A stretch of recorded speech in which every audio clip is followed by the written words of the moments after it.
Manifestation fast व्हावं याच्यासाठी दुसरी स्टेप आहे की स्वतःला वेल हायड्रेटेड ठेवायचं.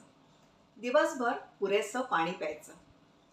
आता पाणी पिण्याचा आणि मॅनिफेस्टेशनचा काय संबंध आहे?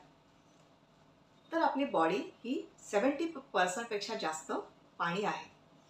आणि जेव्हा आपण पाणी पितो तेव्हा बॉडीमधली एक एक सेल व्यवस्थित हायड्रेटेड राहते. बॉडीला चांगल्या प्रमाणात हायड्रेशन मिळतं.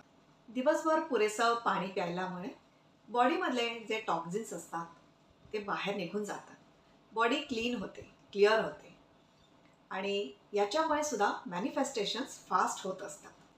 तुम्हाला आठवत असेल, लहान असताना जेव्हा तुम्ही स्ट्रेसमध्ये आला असाल किंवा रडत असाल किंवा घाबरले असाल, तर घरातली मोठी मंडळी आपल्याला सांगायचे की शांत बस आणि थोडं पाणी पी.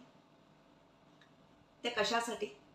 तर पाणी प्यायल्यामुळे आपलं माइंड शांत होतं, काम डाऊन होतं आणि एक काम शांत माइंड कुठलीही गोष्ट लवकर मॅनिफेस्ट करत असतं. माइंड जर केऑसमध्ये असेल, शांत नसेल, तर मॅनिफेस्टेशन डिफिकल्ट असतं. याच्यासाठीच दिवसभर प्रॉपरली हायड्रेशन घेत राहा.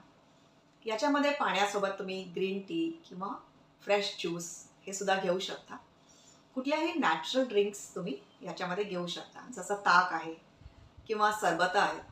अशा प्रकारचं हायड्रेशन तुम्ही तुमच्या बॉडीला देऊ शकता. इथे एरिएटेड ड्रिंक्स, कोल्ड ड्रिंक्स हे अवॉइड करा. त्याच्यामुळे बॉडीला नुकसान होतं, त्याच्यामुळे बॉडीला काहीच फायदा होणार नाही. तर या कारणासाठी दिवसभर बॉडी हायड्रेटेड ठेवा, इनफ पाणी प्या आणि याचा सुद्धा मॅनिफेस्टेशनमध्ये बेनिफिट होत असतो.